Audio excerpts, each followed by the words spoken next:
I thought we might start by just discussing a concern that some of us have had for the past 5 years or so, which is that some people are using the blogosphere to create information cocoons or echo chambers where they just listen to like-minded others. So in a good democracy, on my view, you hear a lot of different points of view. You hear a lot of things that challenge you. You run across by serendipity in the newspaper, on television, topics and ideas you never would have selected in advance. But for a lot of people who read blogs, and a lot of people who write blogs, that serendipity is diminished. You end up just hearing what you already think. And for a democracy like ours, I think that's not healthy. My sense is that cocooning, which I agree is in some measure harmful, although in some measure inevitable, was actually fairly common in the past with mainstream media, remains so with the mainstream media, and actually declines in some measure, at least as to many blogs. And let me tell you why.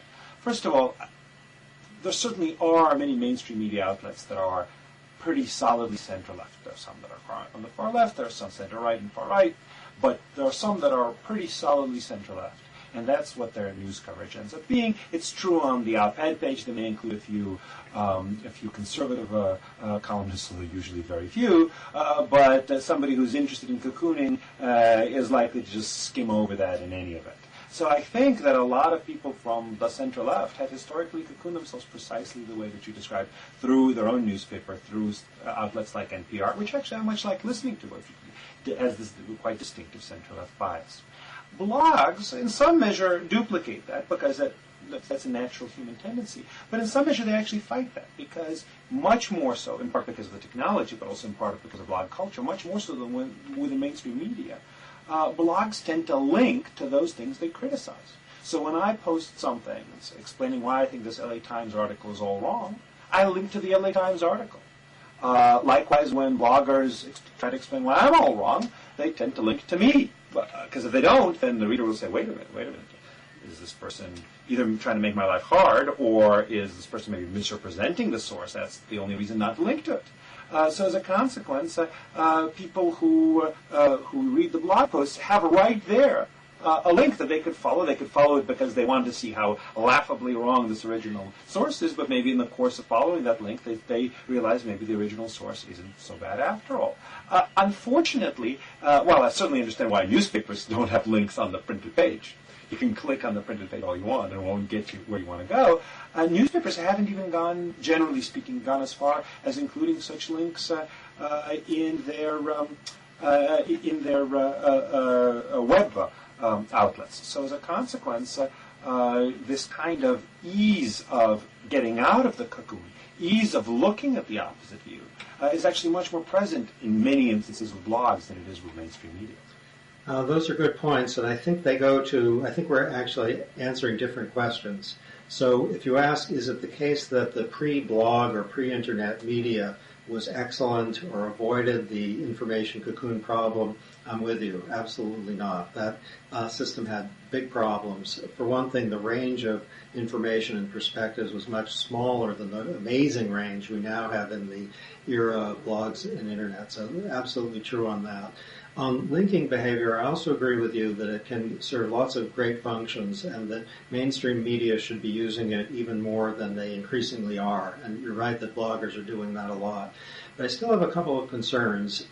One is that a recent empirical study of the blogosphere showed that a significant percentage of the cross-blog linking, that is when one blogger links to another who has a different perspective, so it's across political lines, is just what you say, to show you want to see something really contemptible and laughable, here it is, rather than to say for a different view with which I don't agree, but let's have some respectful engagement. That's not dominating. That respectful engagement isn't dominating the blogosphere.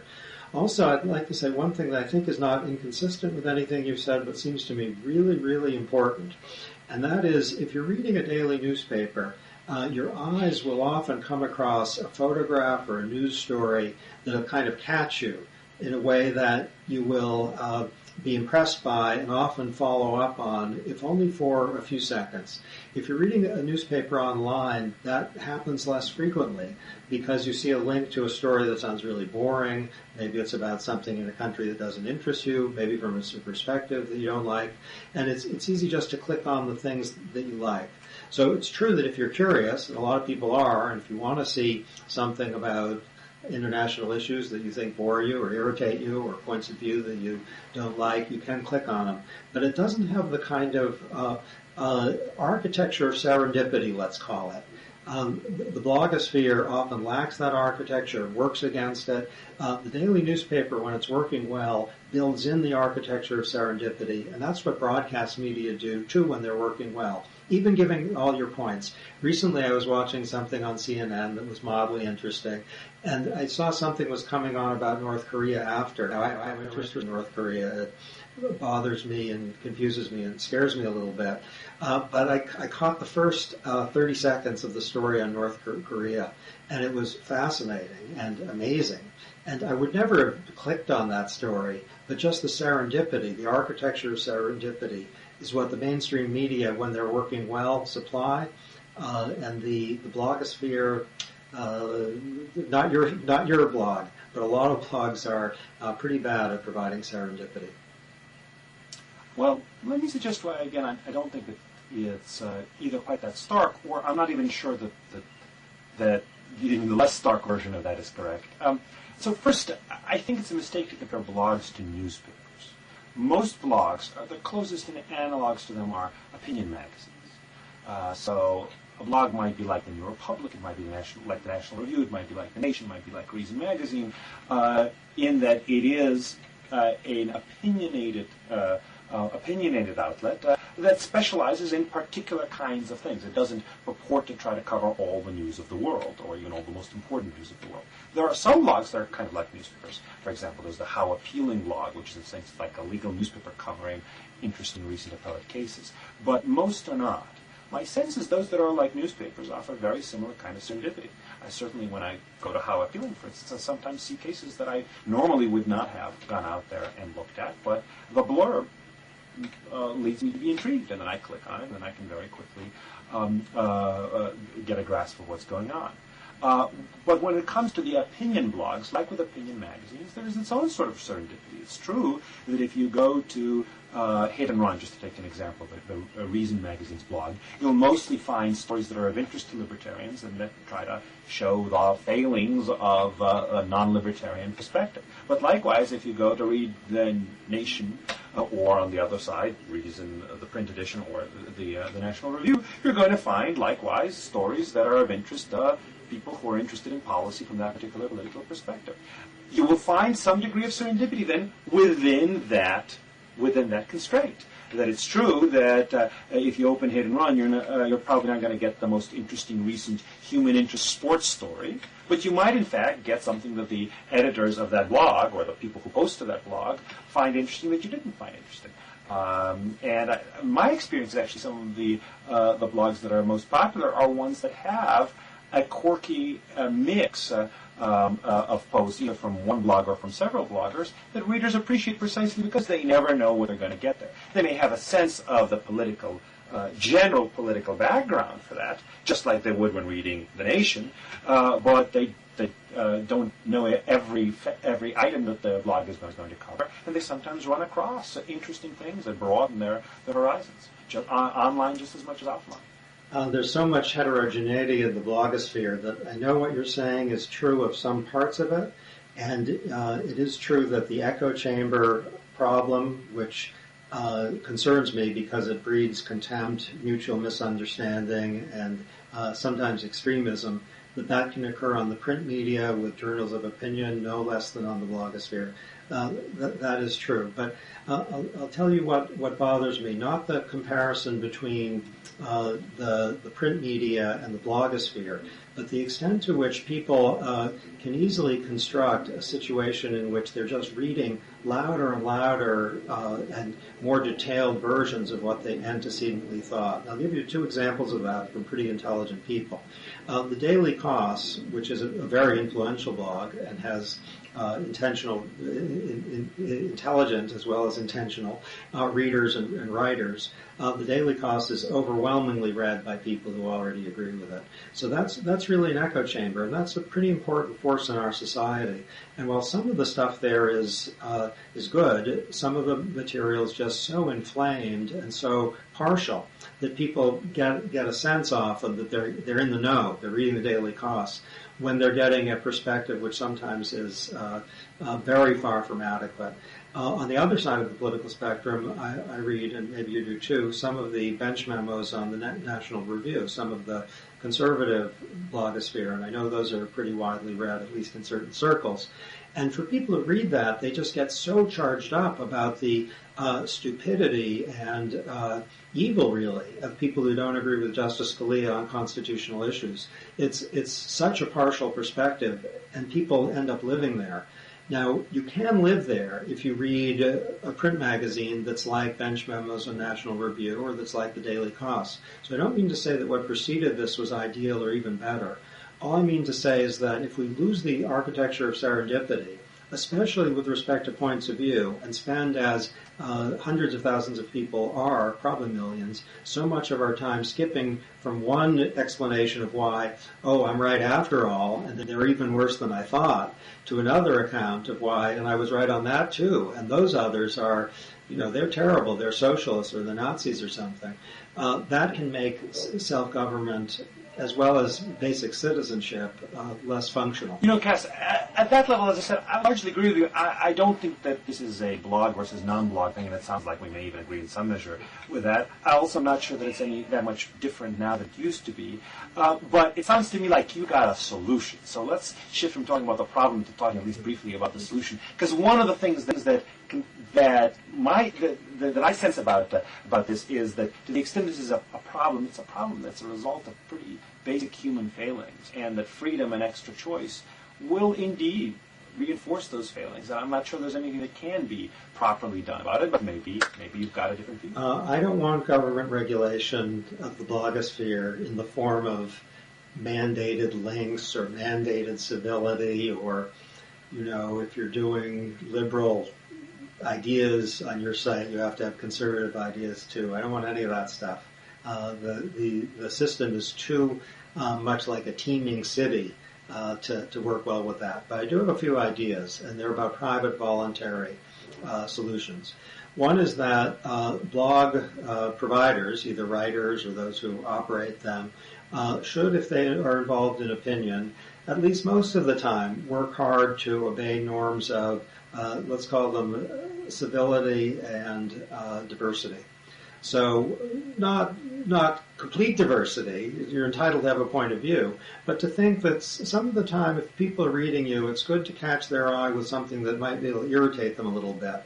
I know at the University of Chicago Law School blog, one of the least read blogs of all the blogs, probably less read than those of many 18-year-old boys and girls, we have a lot of different points of view and their norms of civility. And so providers of information can think of themselves as catering to a kind of marketplace in which people want to get charged up or want to hate someone else, or they can think of themselves as citizens who are at least much of the trying to make sure the system is a little better than it was the day before. So that's on the provider side. I should say, Cass, I agree entirely with what you've just said. If everybody followed your advice, it would be a much better place. And I do think it's even realistic. Some people might follow it. So I'm all on board with that. Okay. And I know this is your practice on the Volokh conspiracy, where substance and diversity and civility are prevailing. And if we inculcate a norm to that effect, both by our practices and by our aspirations, then maybe we can move the system a little bit. The other idea I have is about blog readers, and this is kind of a small idea, but sometimes small ideas have at least produce a little bit of benefit.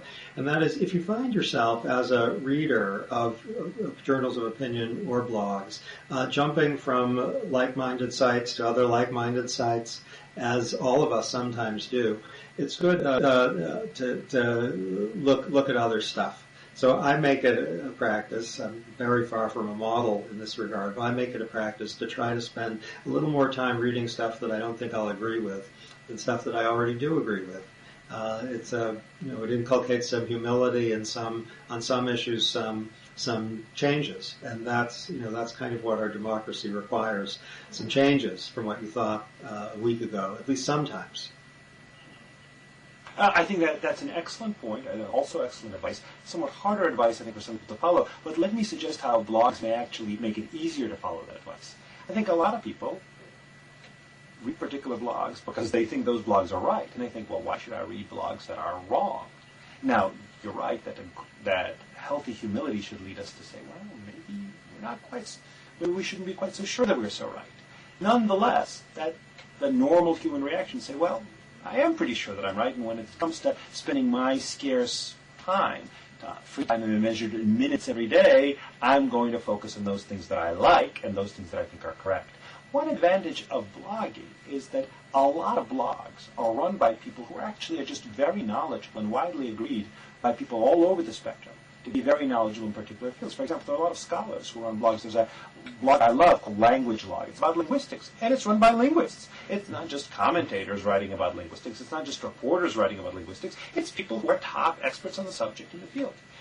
Those are the kinds of blogs that I think a lot of people are willing to read, even if they think they'll disagree with them, because they'll say, look, maybe I think their ideologies are wrong in certain ways, but at least they've got a lot of knowledge behind it. It's not just like with some sources, mostly ideology. It's ideology coupled with knowledge, or sometimes it's mostly knowledge with very little ideology. So as a result, I'm more willing to spend some more time reading those blogs, even if I don't entirely agree with them, because at least I think that their authors have a lot of interesting things to say that could be informative to me, even if the ideological framework for them, I think, is unsound. So I think the more we pull in scholars and other experts into the media, the better off we'll be. Historically, the media has done a very bad job pulling in scholars and experts. Very few scholars and experts are actually willing to write, say, a column. Writing op-eds is also very painful in lots of ways. The kinds of quotes that one usually gets in a news article from scholars or experts are often quite out of context, or even when they're in context,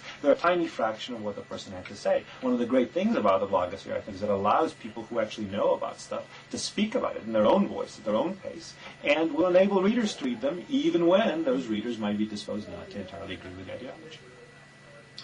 Yeah, there's a great social theorist who your comments remind me of, Friedrich Hayek, who won the Nobel Prize, who had, I think, only one genuinely great idea, but it was a doozy. And his idea was that information is so dispersed in society. There are people who are experts on shoes, and people who are experts on fish, and people who are experts on trees, and a huge challenge for societies to try to aggregate that dispersed knowledge and to benefit from it.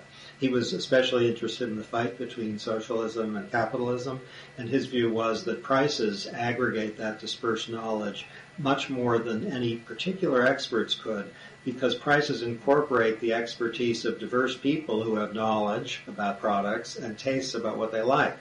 Now, the blogosphere, when it's working best, it's kind of a cousin of Hayek's idea of the price system. I think this is a really exciting possibility, not just for the blogosphere, but for open source software, for wikis, for prediction markets, for all of these mechanisms of collective intelligence, which often work well, and boy, are we at the tip of the iceberg. And the iceberg is really Hayek's iceberg. The idea is that there's so much dispersed information, and you refer to linguists, even linguists who are tremendous. They are standing on the shoulders or standing on the right next to other people who know stuff that they don't know. And the aggregation power of the internet and the blogosphere, when it's working well, that is really a triumph of human capacity. And that's what we're just starting. I think that utopian conception, which is not unrealistic, has as its kind of dark twin the dystopian idea of like-minded people constantly congregating together, charging themselves up into error, and there's so much error on the blogosphere also, error or unjustified rage. And so we have these two different visions. I think you're mostly speaking for the Hayekian one. I think in a way I'm speaking for a kind of Madisonian one of vision, bad vision, and that is Madison's notion of factional capture of small institutions.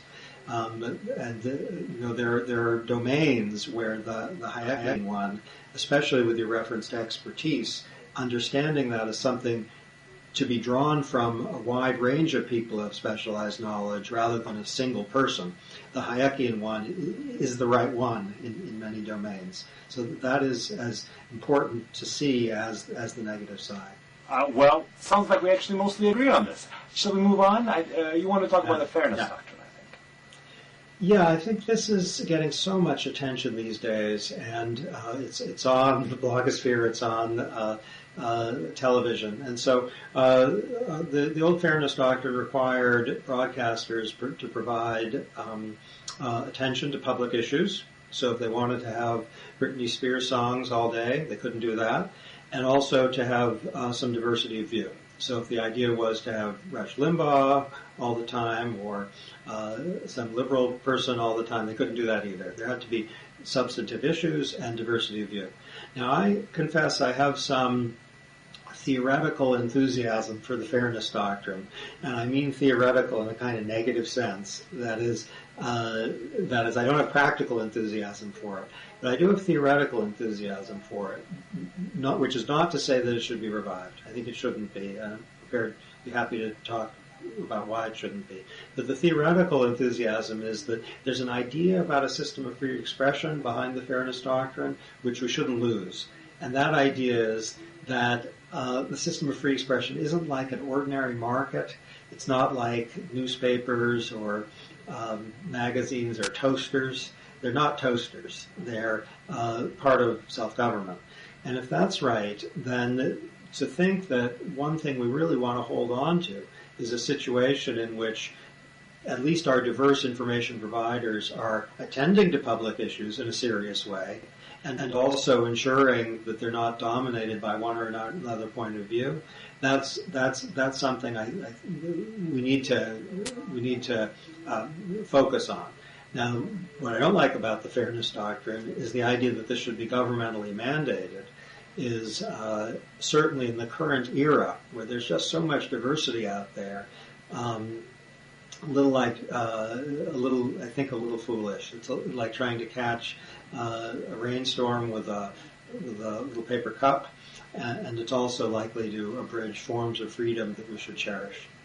You know, Cass, having done that too, we largely agree. I too have some theoretical sympathies, or at least the absence of my usual theoretical antipathy as to the Fairness Doctrine.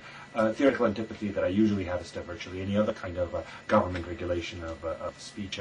I think that in the broadcast context, where the government has set up, rightly or wrongly, but in some measure necessarily has set up a system of rationing a spectrum space, it has restricted some people's speech. In fact, it's restricted the speech of everybody who doesn't have a broadcast license. So the government has to face this question of how do you minimize the distorting effects of that kind of restriction? So one possible theory is, well, those people who don't have a broadcast license, at least give them some fighting chance to participate in the material that is put forward by those lucky few who have gotten a broadcast license. So I can understand the rationale behind this. I think at a theoretical level, you can say, okay, there is something worthwhile about that, about diminishing the speech restrictive effects of the system under which only a few people get these licenses. I do think there are huge practical problems, and practical problems that are even more serious today than they were back then. So I'll give you a couple of specific instances that I have in mind. So one is that, as I understand it, it used to be that occasionally stations would get requests for airtime to present an opposite view. But it was relatively infrequent. You'd have a local television station who would broadcast something, let's say, on, you can imagine something pro-gun control, you can imagine somebody who's pro-gun rights every so often asking for airtime to respond, and often the station would say, yes, sure.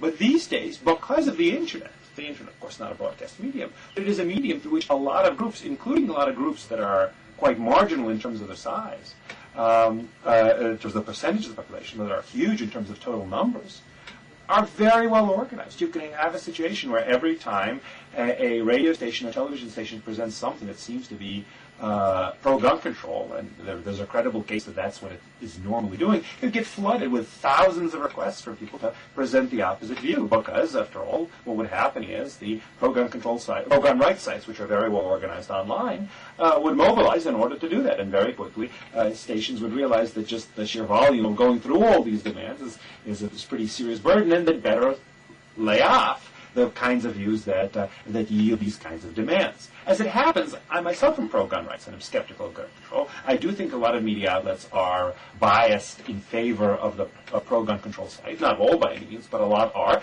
just as I'm sure there are some that are biased in favor of the gun rights side. But these days, a lot of groups, including groups of the hardcore enthusiasts who'd be willing to take the time and effort to actually try to present an opposite view, are so well organized, in part because of the Internet, that virtually any controversial coverage is going to yield a huge range of demands for time to air the opposite view. The second problem is that this argument in favor of diversity and covering all the views sounds appealingly viewpoint neutral, appealingly non-discriminatory. We're not asking you to pipe down about this issue or expressing this view. We just want you to cover everything. But of course, nobody thinks that the media should cover all viewpoints. Some viewpoints there are just too many different points in the spectrum to be covered. For other viewpoints, there are some viewpoints that are extreme but silly, they're just factually unsound. Young earthers, for example. And there are also some viewpoints, for example, on race relations, where there are lots of people who have racist views. And the media, generally speaking, don't much cover those views, certainly don't much express those views, and I think that's good. And I'm not sure I'd like a system where racist groups would, every time there's something pro-racial tolerance, would have, even if not equal time, will have something like that kind of time. So as a consequence, any system for adjudicating this will have to have huge viewpoint discrimination within it. Either by saying, well, we won't give equal time to Klansmen or Nazis, or even if they do say, well, okay, we'll give some time at least to them, they still have to say what counts as not enough coverage. Let's say, for example, some radio station is scrupulous about having somebody liberal and somebody conservative on every issue. And then libertarians say, well, what about us? Do they get equal time or even something close to equal time? What about socialists? What about populists and the like? So as a consequence, trying to enforce this system, either the system would be a joke in that essentially it would defer to the judgment of the broadcaster almost every time, or it would become extremely burdensome and, given online mobilization, much more burdensome than it used to be. Okay, great. I think that suggests that the current debate about reviving the Fairness Doctrine might be partly just understandable unhappiness with aspects of the current situation where people really are living in the echo chamber and hearing falsehoods, but shouldn't be taken as a very practical policy proposal. I think for the reasons you've given, not only are there reasons for citizens to oppose it in principle, but also reason to think the Supreme Court would and probably should strike it down as unconstitutional. That's a good link, I think, to an issue which is much more practical and live now, and which is affecting a lot of people's lives. And that is the extent to which bloggers and other internet providers should have responsibility, legal or other responsibility, for lies, defamation, falsehoods, invasions of privacy that end up on their site. And it just is a problem for many people who are even a little bit in the public eye, and also for people who really aren't in the public eye but who had a bad day or who are alleged to have had a bad day, that something quite devastating can be said about them. And the question is, what recourse do they have? What do you think about that? Well, I think this is another situation where, in principle, if fact-finding were easy and reliable and cheap and quick, you might say, look, why should America Online get a free pass for hosting and therefore amplifying defamatory material? Why should the Volokh conspiracy, my blog, Why should the bloggers there get a free pass for allowing comments on the blog that might be read by thousands of people that say defamatory things about others? Why not just say, look, you guys better take them down, and if you don't take them down, well, then in that case, you're going to be liable for exacerbating the damage caused by material that by hypothesis is false and therefore constitutionally unprotected and valueless. The difficulty comes in the practical implementation. So let's say, for example, you had a system, much like the system newspapers labor under with regard to letters to the editor, that anything that's posted as a comment to my blog, I'm going to be responsible for if it turns out to be defamatory. Or at the very least, if I have the proper mental state, which, depending on the nature of the topic, could be either negligence or recklessness or whatever else.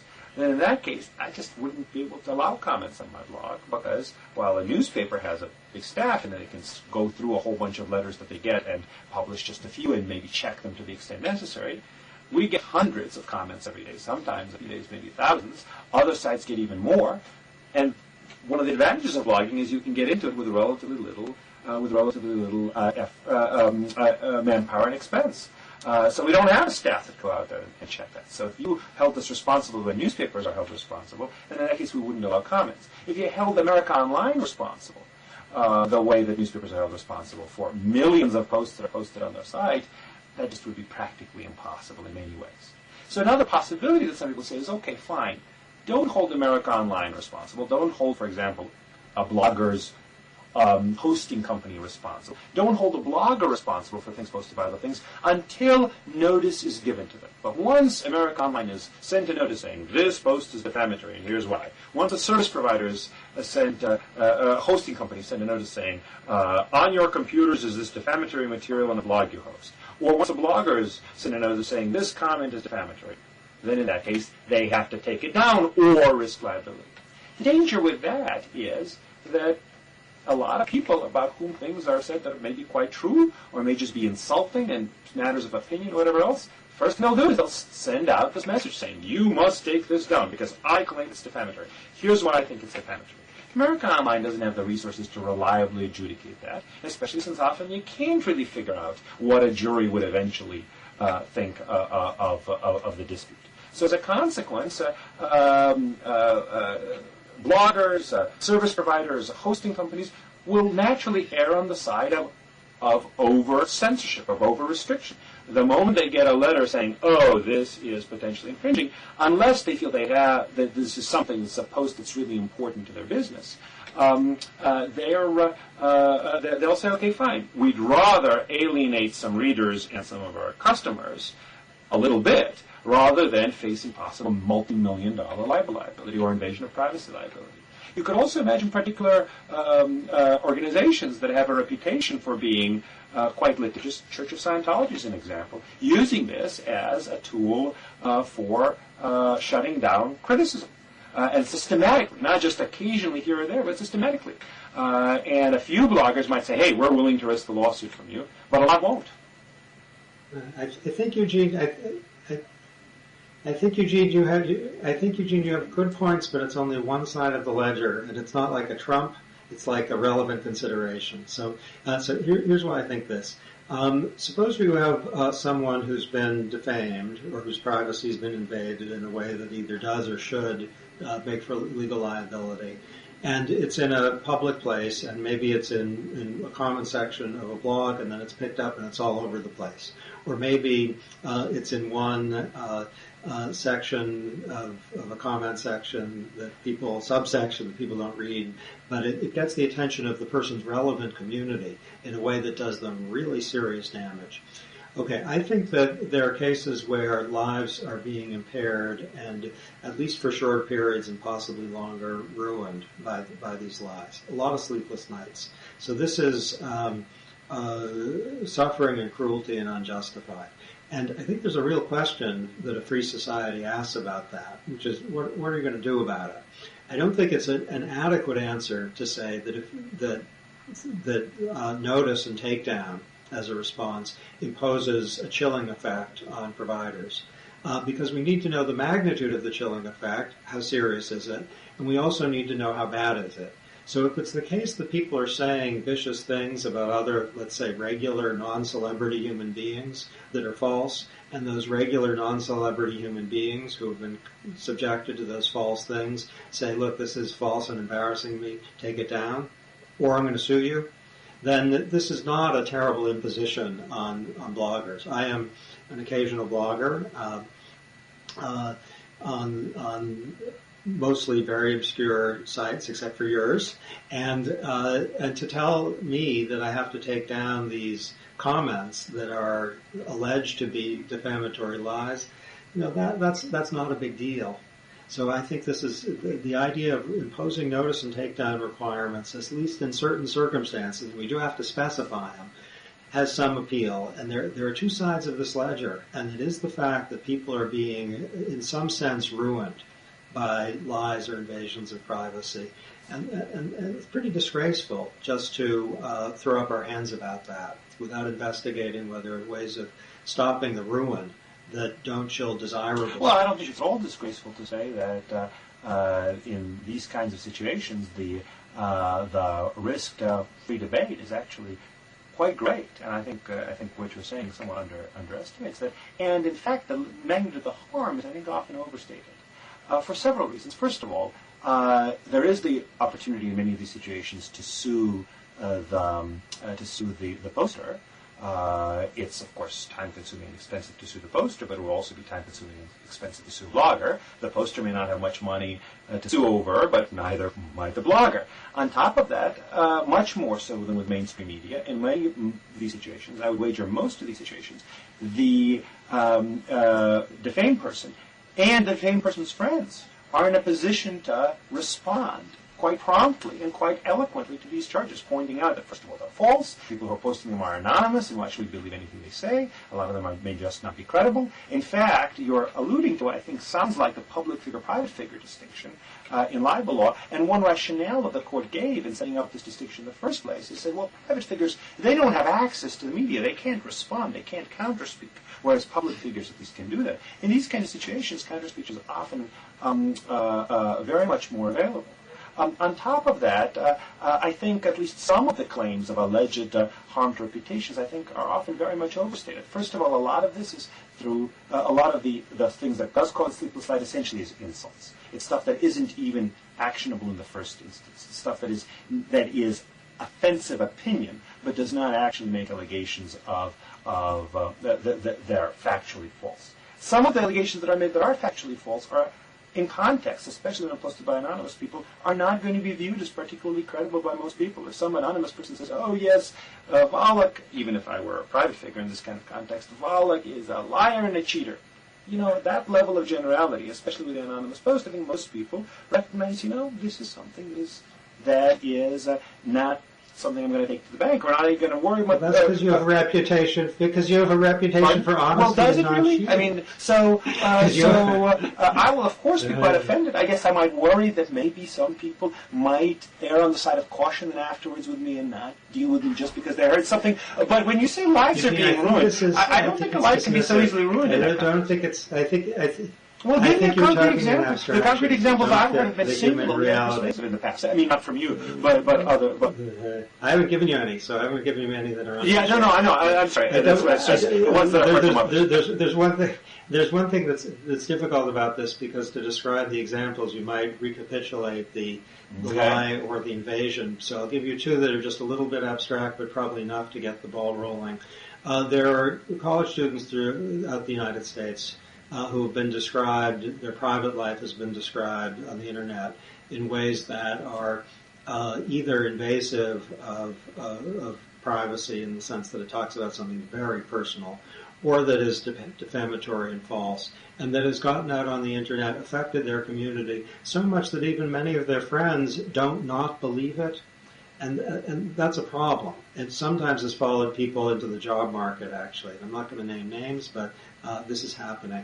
Now I'll name one that's a little more public, but I'm not going to identify the person, which is a person not in the law world who's not a purely private person, someone who has a certain degree of celebrity, not a lot, but some, whose personal life has been discussed very prominently in a way that is full of lies. and the truths are told by him, but what credibility does he have? This is about very personal stuff, and I know it for a fact. This is not someone in the law world, that the stuff is false. And is it posted by anonymous people, or is it posted by people who name themselves? And well, both. This has been done by both. But all I want to say about this is that notice and takedown makes a great deal of sense for both of the situations I'm describing. Now, I do agree with you, and I'm glad we have a disagreement which fits with our theoretical commitments on free speech, as stated at the beginning. Glad we have a disagreement. I do agree with you on one point, which is that the free speech concern and the chilling effect weighs in the balance. But I guess I think also that if we're talking about chilling people's statements about the private, let's even say sexual lives of college students, no biggie.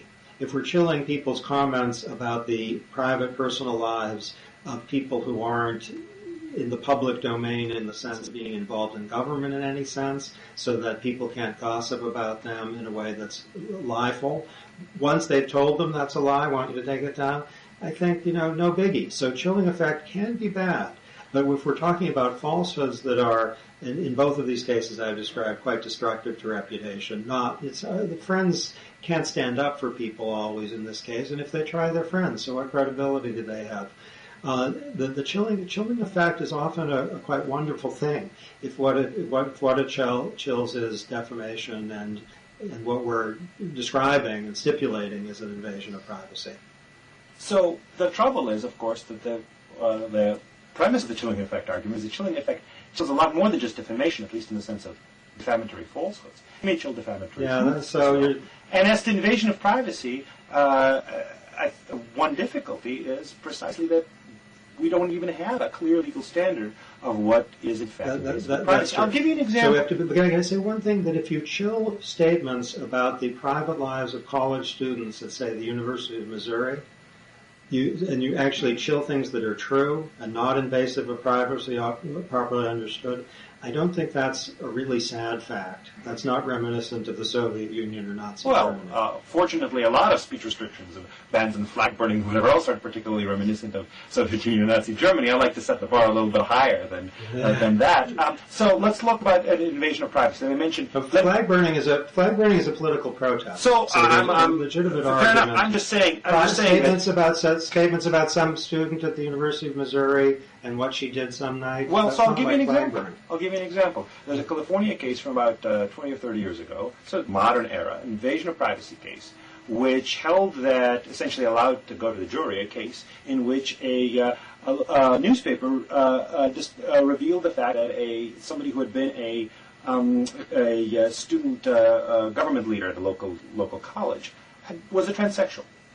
And the court said, well, that's an invasion of privacy, at least potentially, and it's up to the jury to decide whether to award damages and how much in damages to award. Now, you might say, well, the court got it wrong because this person was at least something of a public figure. But that's the way the court held. You're going to foreseeably, with anything as mushy as privacy, where there's many different standards about what constitutes. Well, I agree with you. That's a legitimate consideration. And in the particular case, the transsexual case, I may agree with you on the particulars. Let me give you one where I don't agree, which is a case from a number of years ago. I'm sure you know it, from the Supreme Court, where newspapers were disclosing the names of rape victims in violation of state law. And the court held that at least if the name of the rape victim was in the public record, in the sense that it was available at the police station, it wasn't sealed in any formal sense, then the newspaper can publish it. I think that was a big mistake, that if a rape victim wants to maintain her identity private, and the law gives her that right, I think the newspaper should not have a First Amendment right to publish her name. Well, Cass, I don't agree with you on that bottom line for a reason I'll mention in a moment. But first, I just step back and recognize what we're talking about here with invasion of privacy. There's so much disagreement on the question of what, in fact, is something that can be legitimately kept private. What true statements can be excised from public discourse in order to protect people's privacy. Yes. That the view that you propose would be in disagreement with the view of a majority of the justices on the Supreme Court, although in agreement with the view of three of the justices on the Supreme Court in that case. Let's back up a little. But let me just highlight, that's just part of the chilling effect that's going to happen. The standards for what is an actual invasion of privacy are so vague that naturally there'll be a much greater chill. We don't really disagree about this, I think.